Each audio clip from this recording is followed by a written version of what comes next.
Magandang araw sa lahat ng tagapakinig dito sa Tamokski TV. Ang kwento natin ngayon ay tungkol sa isang matandang bilyonaryo na nagmamay-ari ng isang dambuhalang ospital sa Pasig City. Sa kagustuhan niyang subukin ang katapatan at puso ng kanyang mga staff, nagkunwari siyang isang pulubing biglang nawala ng malay sa mismong emergency room ng sarili niyang paari-arian. Pero ang hindi niya inaasahan, sa halip na kalinga ay matinding pagpapabaya at bagsik ng tadhana ang kanyang hinarap na halos ikasawi niya.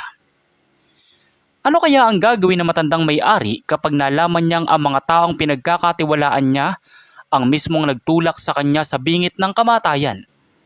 At anong malaking sikreto ang magbubunyag na tuluyang magpapabagsak sa mga gahamang doktor? Abangan natin ang napakatindi at kapanapanabig na mga tagpo. Bago tayo magpatuloy sa kwento ay maaari po ba akong makahingi ng isang subscribe at like sa kwentong ito? At sana po ay dumating sa inyo ang napakalaking blessings. Kaya hindi ko na po patatagilin ang ating kwento. Tara po at simulan na po natin. Sa gitna ng nagtataasang mga gusali at abalang kalsada ng Pasig City, nakatayo ang isang napakalaki at modernong paggamutan, ang Metropolis Advanced Medical Center. Ang ospital na ito ay kilala sa pagkakaroon ng mga makabagong kagamitan at mga sikat na espesyalista. Ngunit sa likod ng marangyang pangalan nito, lingid sa kaalaman ng nakararami na ang tunay na nagmamay-ari at nagpopondo rito ay ang 70 taong gulang na bilyonaryo na si Don Mateo Galvez. Si Don Mateo ay isang lalaking may mababang loob ngunit may matalas na pakiramdam. Nitong mga nakaraang buwan, nakatatanggap siya ng mga ulat at reklamo mula sa mga mahihirap na pasyente na kesyo tinatanggihan daw sila sa emergency room kapag walang paunang bayad o deposito. Upang mapatunayan kung totoo ang mga balibalita, nagpasya si Don Mateo na magsagawa ng isang lihim na pagsubok. Isang gabi, nagsuot siya ng lumang t-shirt, kapasing short at maraming tsinelas. Naglagay din siya ng kaunting makeup upang magmukhang madungis at sakitin ang kanyang muka. Dito ko mapapatunayan kung ang mga manggagawa ko ba ay may puso pa sa pagtulong o kung pera-pera na lang talaga ang takbo ng Metropolis Medical. Kung mabigo kayo sa pagsubok na ito, tinitiyak kong malaking pagbabago ang kakaharapin ninyo.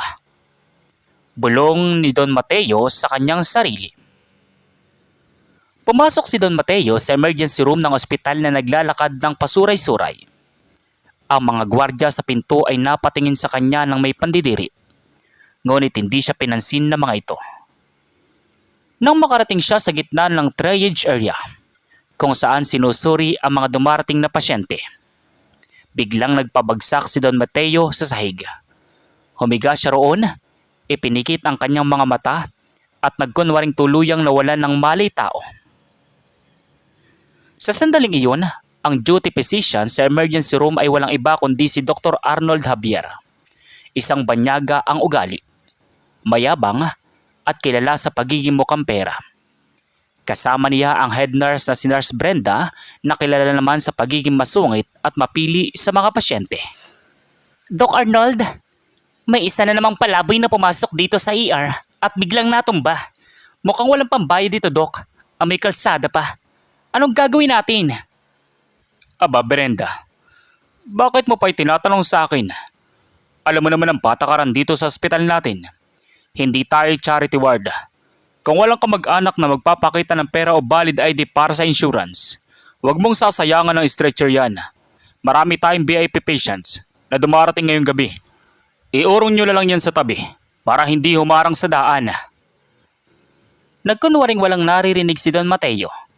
Ngunit sa loob-loob niya ay nag-aapoy na siya sa galit. Hindi niya akalaing ang mga taong pinasasahod niya ng malaki buwan-buwan ay may ganitong uri ng bulok na sistema at maraming ugali. May isang baguang nurse na nagngangalang Nurse Jason. Siya ay bago pa lamang sa ospital at may busilak na puso.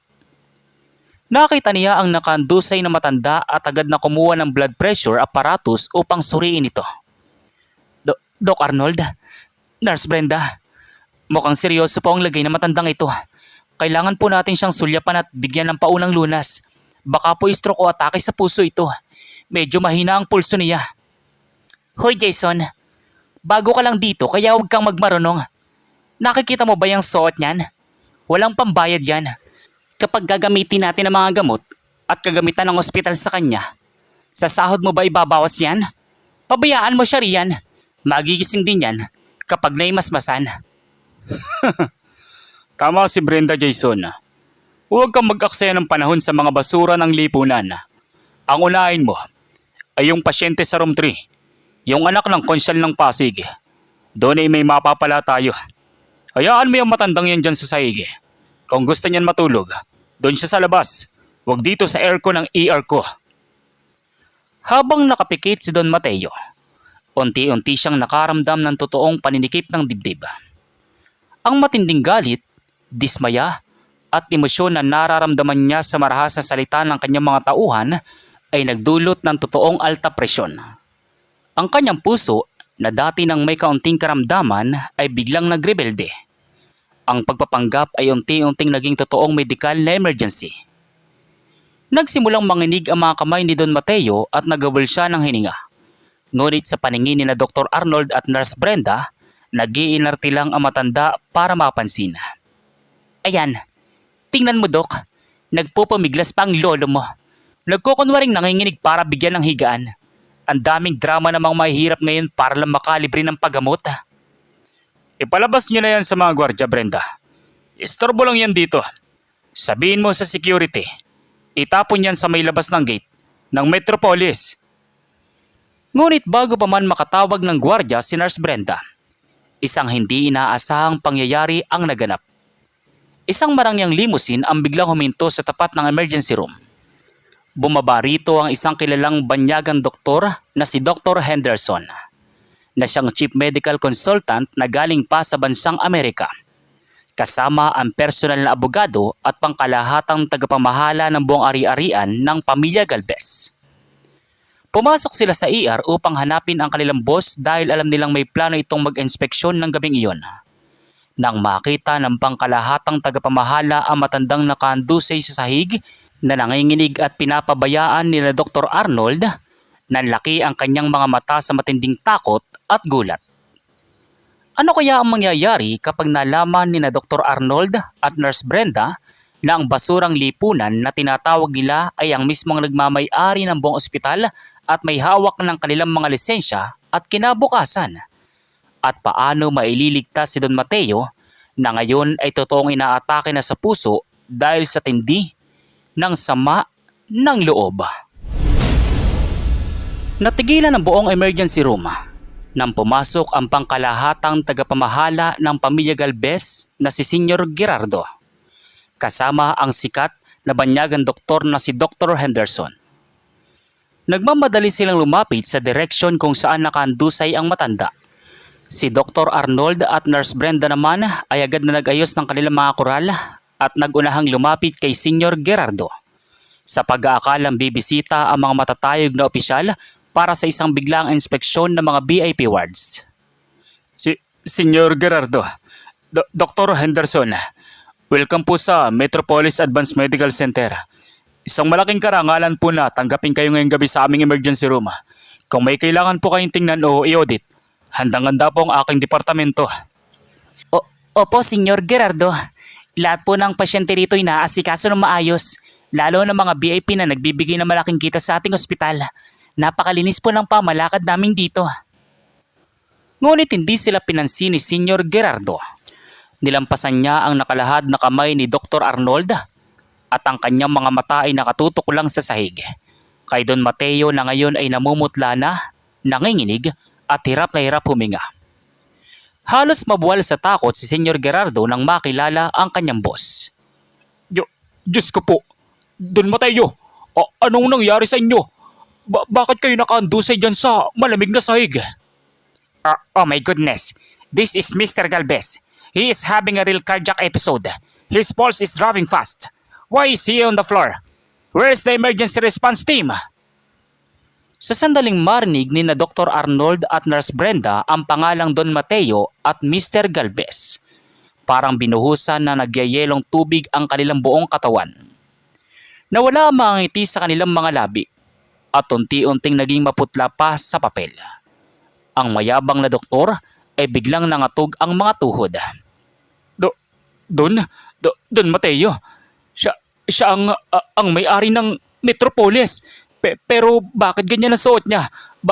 Bakit mukha siyang... Nauutal na sabi ni Arnold. Hala, naku po, anitong nagawa natin, Doc Arnold? Ang akala natin ay nag-iinarte lang na pulubi. Habang ang dalawa ay paralisado sa takot, ang baguang si Nurse Jason ay hindi nag-atubili.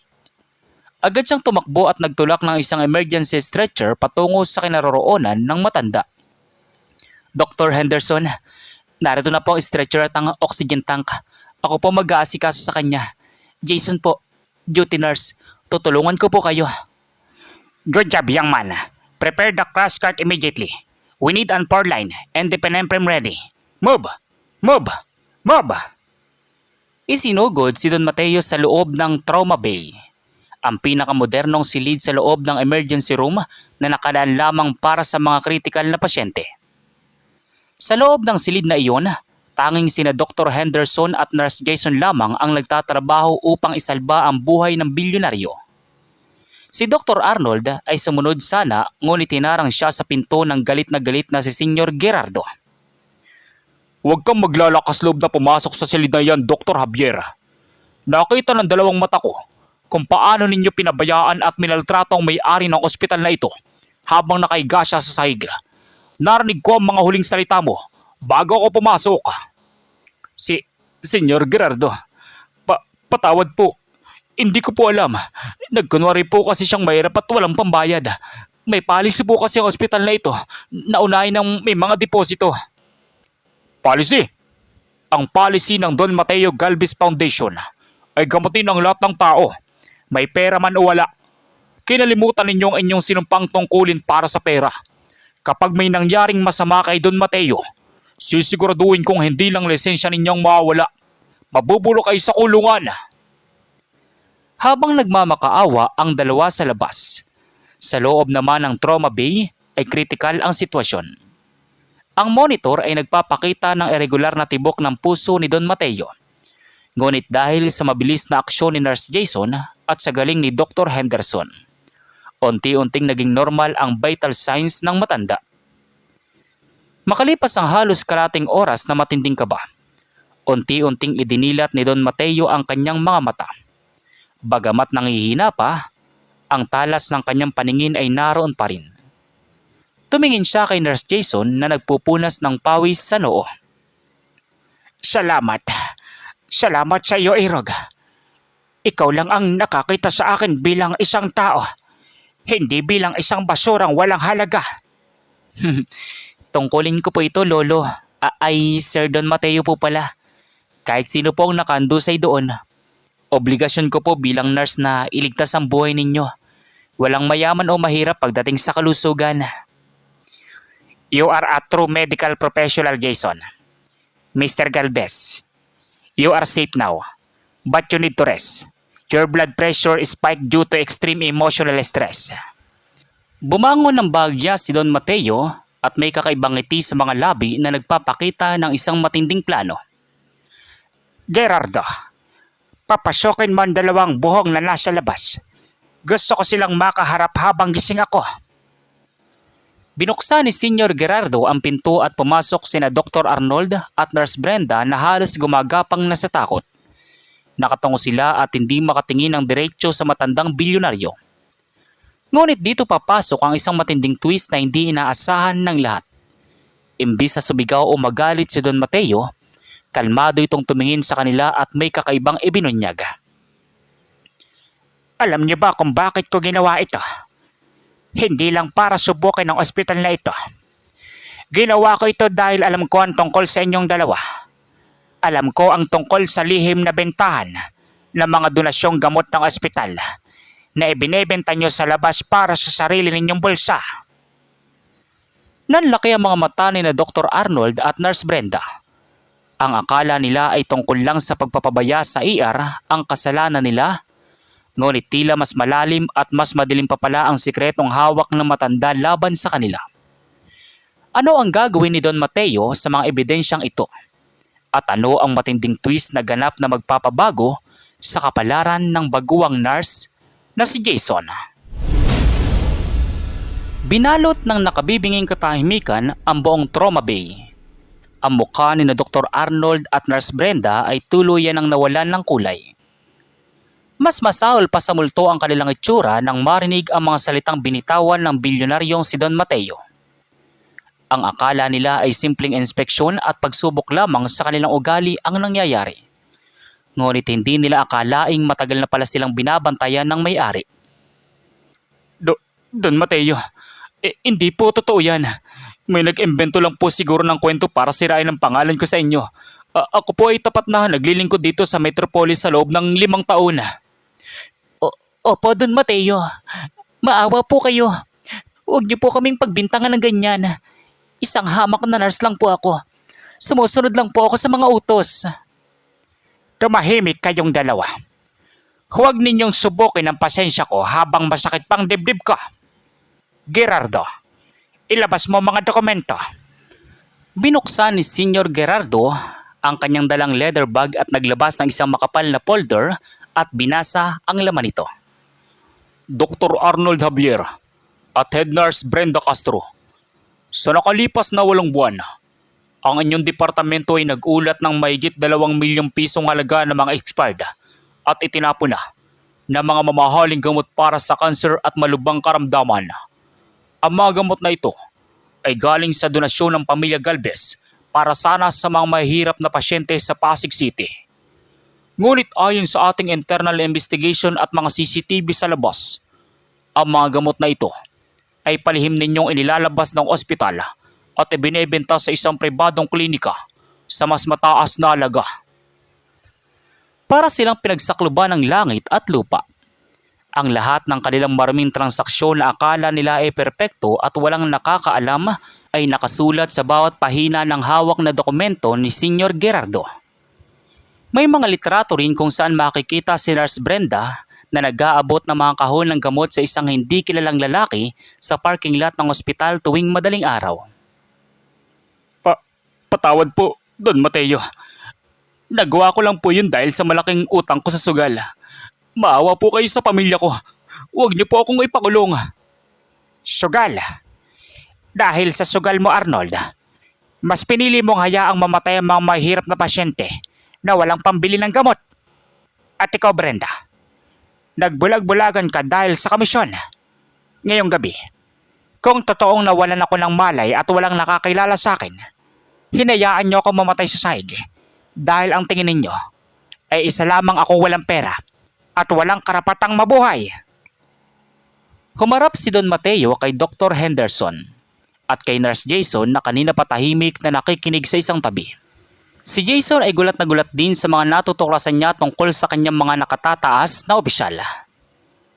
Jason, bago ka pa lang dito, tama ba?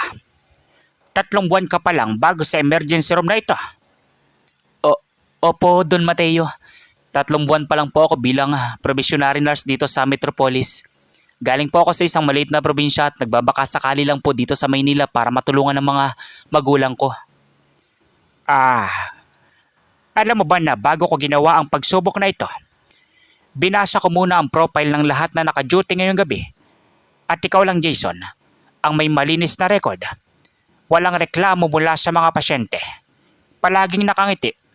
At kahit madalas kang sinesermonan at pinapagalitan ni na Brenda dahil sa pagiging masyadong mabait sa mahihirap, hindi ka nagbago. Naisip ko po kasi palagi ang mga magulang ko, sir. Sabi po nila, ang pagiging nurse ay hindi lang trabaho, kundi isang misyon mula sa may kapal para maging kamay ng kalinga sa mga nangangailangan po. Napakahusay. Ang ospital na ito ay itinayo ko hindi para maging isang negosyo na nagpapayaman sa mga gahaman. Itinayo ko ito para maging silungan ng mga may sakit. At dahil napatunayan mong may puso ka, Jason, ngayong gabi, pinabawi ko na ang iyong pagiging probationary nurse. Tinatanggal niyo po ba ako, Don Mateo? Hindi, Jason. Mula sa oras na ito, ikaw na ang bagong chief nurse at operational supervisor ng buong emergency room department ng Metropolis Medical Center. Lahat ng sweldo, benepisyo, at kapangyarihan ng isang pinuno ay ibibigay ko sa iyo. At ikaw ang magpapatakbo ng bagong sistema na itatayo ko rito. Nanlaki ang mga mata ni Nurse Jason sa matinding gulat. Isang napakalaking promosyon ang ibinigay sa kanya mula sa pagiging isang simpleng probationary nurse. Ngayon ay siya na ang namumuno sa buong ER. Samantala, lalong nanghina sina Dr. Arnold at Nurse Brenda nang marinig ang sumunod na utos ng bilyonaryo. At para sa inyong dalawa, Gerardo, tawagin mo ang mga pulis na naghihintay sa labas. Iparesto ang dalawang ito sa kasong qualified theft, estafa, at malversation of medical supplies. Siguraduhin mong walang piyansa ang haharapin nila. Bukod dyan, formal ako maghahain ng reklamo sa Professional Regulation Commission upang tuluyan ang bawiin ang inyong mga lisensya bilang doktor at nurse. Hindi na kayo kailanman makakatapak sa kahit anong ospital sa buong Pilipinas. Don Mateo, parang awan niyo na po. Patawarin niyo po kami. Magbabago na po kami. Si Dr. Arnold naman wala nang masabi. Nakatulala na lang, alam niyang tapos na ang kanyang karera at marangyang buhay. Maya-maya pa, pumasok ang 4 na armadong pulis kasama ang mga security guard ng ospital upang pilit na itayo at pusasan sina Dr. Arnold at Nurse Brenda. Habang inilalabas sila sa emergency room, ang lahat ng mga staff, doctors, at maging ang mga pasyente ay nakatingin sa kanila ng may pagkamangha at bulong-bulungan. Ang dalawang dating mapagmataas at malupit ay gumuho ang mundo sa loob lamang ng isang gabi. Ngunit ang hindi alam ng lahat, may isa pang matinding lihim na alam si Don Mateo na hindi pa niya sinasabi kay Jason. Isang twist na konektado sa nakaraan ng baguang nurse at sa pamilya Galvez na siyang magiging dahilan kung bakit mas lalong magiging kapanapanabik ang kwentong ito. Ano kaya ang tunay na ugnayan ni Nurse Jason kay Don Mateo? At bakit tila may ibang emosyon ang matanda tuwing tumitingin sa mukha ng binata? Matapos mailabas ng mga otoridad sina Dr. Arnold at Nurse Brenda, unti-unting bumalik ang kaayusan sa loob ng emergency room ng Metropolis Advanced Medical Center. Agad na ipinalabas ni Don Mateo ang isang memorandum na nag-aatas sa lahat ng staff na asikasuhin at gamutin ang bawat pasyenteng papasok sa ospital, may pera man o wala. Sa loob ng isang pribadong suite sa itaas ng palapag ng ospital, nakaupo si Don Mateo sa kanyang marangyang kama habang nakatayo naman sa kanyang tabi si Senior Gerardo at ang bagong hirang na chief nurse na ER na si Jason. Mapansin ang labis na kaba sa mukha ng binata dahil hindi pa rin siya makapaniwala sa bilis ng mga pangyayari. Don Mateo, marami pong salamat sa tiwalang ibinigay niyo sa akin. Pero para po sa isang katulad ko na bago pa lang, natatakot po ako na baka hindi ko mapantayan ang inaasahan ninyo. Baka po marami ang magalit sa akin na mga mas nakatatandang nurse dito. Huwag kang matakot, Jason. Kasama mo si Senior Gerardo at si Dr. Henderson na gagabay sa iyo sa mga unang buwan ng inyong pamamahala. Ang kailangan ko rito ay hindi ang taong may mahabang karanasan sa karangyaan, kundi ang taong may malinis na puso para sa mga nangangailangan. At higit sa lahat, may mas malalim pang dahilan kung bakit ikaw ang pinili ko. Mas malalim na dahilan po? Ano po ang ibig niyong sabihin, Don Mateo? Tumingin si Don Mateo kay Senior Gerardo. Tumango ang matapat na tagapamahala at may kinuha siyang isang lumang kwintas na pilak mula sa kanyang bulsa. May nakasabit itong maliit na medalyon ng San Roque, ang patron ng mga may sakit. Nang makita ni Jason ang kwintas, nanlaki ang kanyang mga mata at bigla siyang napahawak sa kanyang sariling leeg. Hala, paano po napunta sa inyong kwintas na iyan, Senior Gerardo? Katulad po niya ng kwintas na laging sinusuot ng aking yumawang ama na si Jose. Sabi ng aking ina, Regalo raw po iyan ng isang taong tinulungan ng tatay ko nung kabataan niya rito sa Maynila. Dahil ang tatay mo na si Jose, ang siyang nagligtas sa buhay ko. 30 taon na ang nakakalipas, Jason. Noong mga panahon na nagsisimula pa lamang ako magtayo ng aking mga negosyo, binaril ako ng mga magnanakaw sa isang madilim na eskinita rito rin sa Pasig. Iniwan akong dumodugo at nag-aagaw buhay sa kalsada. Walang gustong tumulong sa akin dahil akala nila ay isa akong sanggano o basag ulo dahil sa dumi ko. Nakinig ng mabuti si Jason, habang ang kanyang puso ay nagsisimula ring kabahan sa matinding revelasyon na kanyang naririnig. Ngunit ang tatay mo, si Jose, na isang hamak na construction worker pa lamang noon, ang naglakas loob na bumuhat sa akin.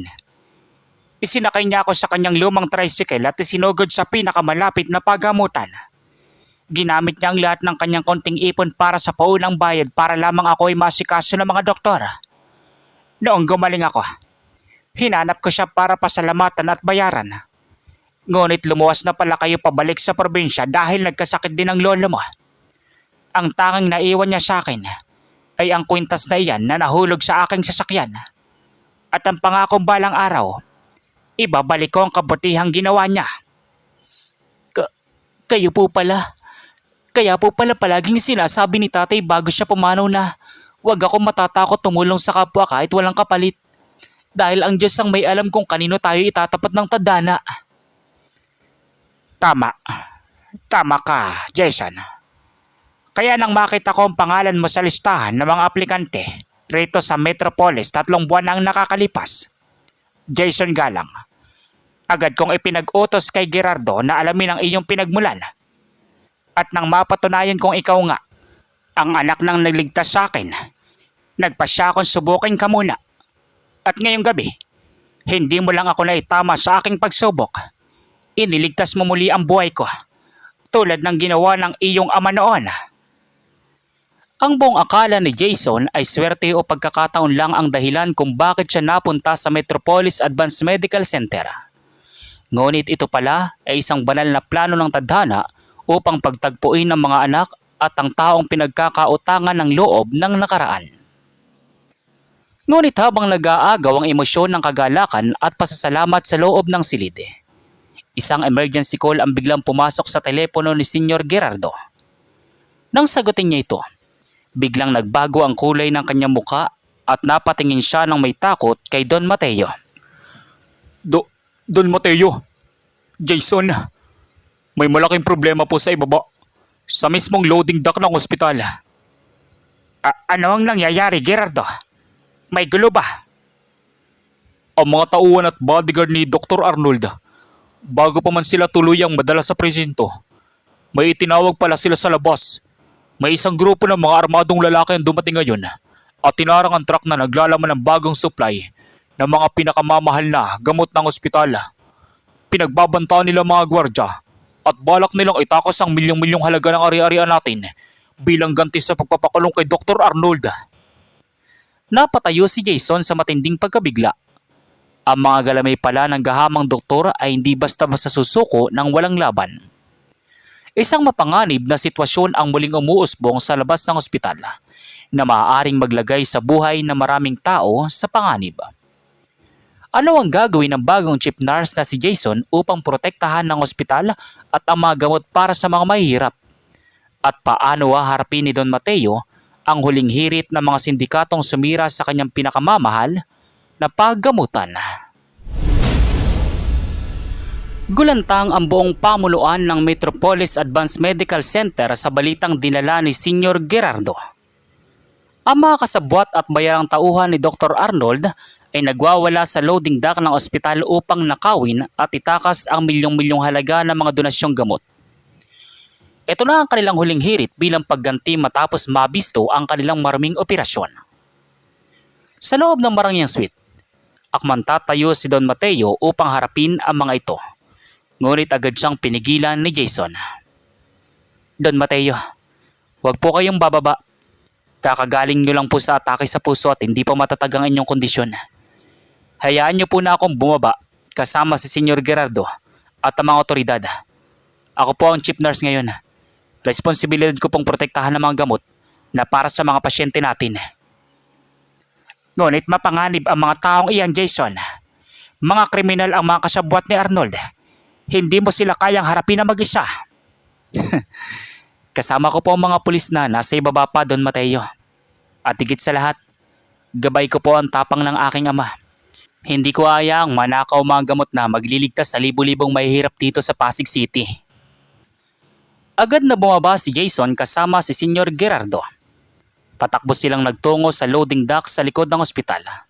Doon ay tumambad sa kanila ang isang close van na truck na pinaliligiran ng 5 armadong lalaki. Hawak ng mga ito ang mga gwardiya ng ospital habang ang ilan naman ay nagmamadaling isinasakay ang mga kahon ng mamahaling gamot. Sa isang tabi, nakatayo pa rin si Dr. Arnold na nakaposas, kasama ang 2 pulis na nagbabantay sa kanya. Ngunit tila nagkaroon ito ng lakas ng loob nang makita ang kanyang mga tauhan. Ayan na pala ang mga bagong paboritong nurse ng bilyonaryo. Akala nyo ba gano'n nyo lang kadaling masisira ang buhay ko? Kung babagsak ako, sisiguraduhin kong babagsak din ang supply ng ospital na ito. Ang mga gamot na yan ay pera na magpapakain sa akin sa labas. Dr. Arnold, doktor kayo. Nanumpa kayo na magliligtas ng buhay, hindi maging pinuno ng mga magnanakaw. Ang mga gamot na nasa loob ng truck na iyan ay pag-asa ng mga batang may cancer at mga matatandang walang pambili ng lunas. Ibalik nyo yan. Huwag kang magmarunong rito. Isang akbang mo pa. Hihiram ka ng mukha sa aso. Umalis kayo sa daan. Kung ayaw ninyong dumanak ang dugo rito. Sabi ng mga pinuno ng mga armadong lalaki. Ngunit hindi alam ng mga kriminal. Habang nagsasalita si Jason para maaliw ang kanilang pansin, palihim na palang umiikot ang pangkat ng mga SWAT at karagdagang kapulisan na tinawag ni Senyor Gerardo mula sa labas. Gamit ang mga tactical shield, unti-unting napalibutan ng mga otoridad ang loading dock. Sumuko na kayo. Palibot na kayo ng mga pulis ng Pasig City. Ibaba ninyo ang inyong mga armas kung ayaw ninyong mamatay ngayong gabi.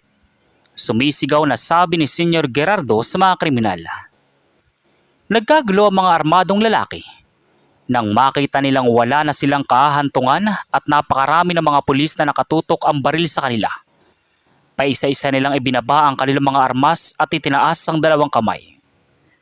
Walang nagawa si Dr. Arnold kundi ang mapaload sa semento habang umiiyak sa galit at kawalan ng pag-asa.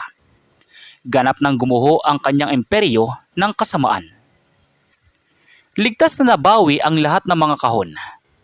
Lumapit ang pinuno ng mga pulis kay Jason at tinapik ito sa balikat. Napakahusay ng ginawa mo, Chief Nurse Jason. Kung hindi mo sila kinausap at inaliw, baka nagpaputok ng mga iyan at may nadamay na mga pasyente. Ligtas na mga gamot. Paghanga na sabi ng pinuno ng pulis. Maraming salamat din po sa mabilis na pagresponde ninyo. Ang mahalaga po, walang nasaktan sa ating mga staff at pasyente. Makalipas ang 1 linggo, isang malaking pagtitipon ang naganap sa mismong main lobby ng Metropolis Advanced Medical Center. Ang buong ospital ay napuno ng mga bulaklak at mga banners. Naroon ang lahat ng mga doktor, nurse, staff, at maging ang ilang mga kinatawan mula sa lungsod ng Pasig. Nakatayo sa entablado si Don Mateo Galvez, na ngayon ay masigla na at may malawak na ngiti sa kanyang muka. Sa kanyang tabi ay ang kanyang bagong katuwang sa pamamahala. Mga minamahal kong kasamahan sa Metropolis, ang gabing nagkunwari akong nawala ng malay sa ating ER ay ang gabing nagpabago sa kapalaran ng paggamotang ito. Doon ko nakita ang bulok na sistema na unti-unting pumapatay sa ating misyon. Ngunit doon ko rin natagpuan ng isang hiyas. Isang tao na hindi tumingin sa aking suot, hindi nagganap ng aking pera, kundi tumingin sa aking pangailangan bilang isang tao. Nagpalakpakan ang lahat ng mga dumalo. Tumingin si Don Mateo kay Jason na nakasuot na ngayon ng kanyang bagong uniforme bilang chief nurse. Mula sa araw na ito, Formal ko ring inaanunsyo ang pagtatayo ng Jose Galang Pre-Medical Wing dito sa loob ng Metropolis. Isang buong palapag na nakalaan para sa libreng paggagamot, libreng operasyon, at libreng gamot para sa lahat ng ating mga kababayang mahihirap dito sa Pasig at karatig lugar. At ang buong palapag na ito ay pamamahalaan at pamumunuan ng ating bagong chief nurse at pinagkakatiwalaang katuwang. Walang iba kundi si Jason Galang. Isang masigabong palakpakan at hiyawan ang umalingaw-ngaw sa buong labi ng ospital. Maraming mga nurse at staff ang napaluwa sa kagalakan dahil sa wakas, ang Metropolis ay babalik na sa tunay nitong layunin. Ang maglingkod ng may kalinga at walang pinipiling estado sa buhay. Pagkatapos ng programa, lumapit si Jason sa bintana ng labi. Tumingin sa langit habang hawak ang pilak na kwintas ng kanyang ama. Tay, para sa iyo ito. Ang kabutihang itinanim mo 30 taon lang nakakalipas. Ngayon po ay nagbunga na ng isang malaking puno na magbibigay ng silong sa libu-libong tao. Hindi ko po kayo bibiguin. Lumapit si Don Mateo sa likod ni Jason at tinapik ang likod niya. Napakaligaya ng ama mo ngayon sa kinaroroonan niya, Jason. At napakaligaya ko rin na ikaw ang kasama ko sa pagpapatuloy ng kwentong ito. At dito nagtatapos ang ating kwento. Isang patunay na ang tunay na kayamanan ng isang tao ay hindi nasusukat sa ginto o sa ganda ng kanyang suot, kundi sa busilak ng kanyang puso at sa kahandaang tumulong sa kapwa ng walang hinihintay na kapalit. Dahil ang tadhana sa tamang panahon ay palaging gumagawa ng paraan upang ibalik ang kabutihan sa mga taong may tapat na kalinga. At diyan nagtatapos ang ating napakagandang kwento ngayong araw dito sa Tamoxki TV. Sana po ay nagustuhan ninyo ang kwentong ito at nag-iwan na magandang aral sa inyong mga puso. Huwag nating kalilimutan na maging mabuti sa ating kapwa dahil hindi natin alam ang taong tinutulungan natin ay siya palang magiging susi sa ating mas malaking tagumpay. Maraming salamat po sa inyong walang sawang pakikinig at pagsuporta. At hanggang sa muling kwentuhan, dito lang sa Tamoxki TV, pagpalain po kayong lahat ng may kapal. So once again, inuulit ko pong muli. Ako po si Tamoxki TV. Kita-kita po tayong muli sa mga susunod pa nating maraming mga kwento. Thank you and God bless you all. Peace out.